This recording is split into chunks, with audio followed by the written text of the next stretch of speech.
Salam, hər vaxtınız xeyir olsun. Bugün çox sözü ilə bağlı bir çox məqamlara baxacağıq. Ümumiyyətlə çox sözü fərqli hallarda müxtəlif nitq səsi kimi çıxış edə bilir.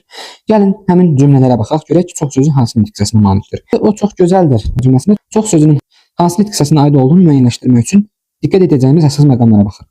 Ümumiyyətlə çox sözü sifətin yanında işlənir, lap, daha, olduqca mənaları ifadə edərsə, bu zaman çox sözünü nə deyirik?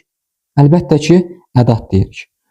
Yəni, bu cümlədə çox sözünə sən nə deyəcəksən? Ədat deyəcəksən. Burada olduqca gözəldir, çox gözəldir və lap gözəldir kimi təsir gücünü artırmış olur.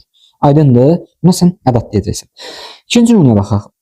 Çox sözü burada zərfin yanında işlənir. Tərzi hərəkət zərfinin yanında işlənir. Tərzi hərəkət zərfinin yanında işlənən çox sözdə nitq hissəsi baxımından yenə də ədat olur.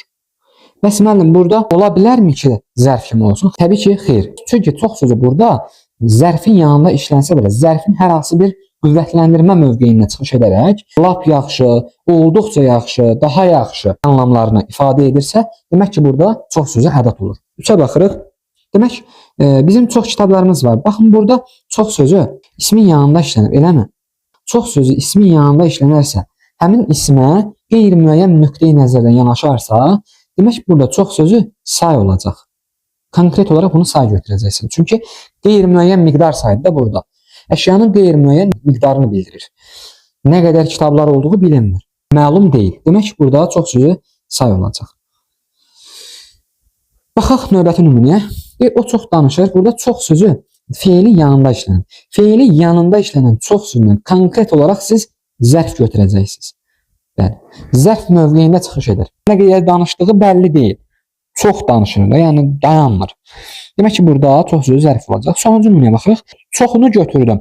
Çox sözünün isimləşmə mövqeyi də var. Biz bilirik ki, saylar isimləşərkən hər hansı bir miqdar ifadə etmiş olur.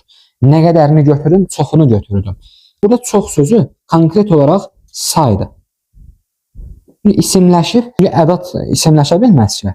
Və yaxud da zərf deyə bilməzsə, çünki hərəkətin deyək ki, miqdarını ifadə etmir. Aydındır? Demək ki, burada say olacaq. Ümid edirəm, izahlar faydalı oldu. Sağ olun, hər birinizə uğurlar.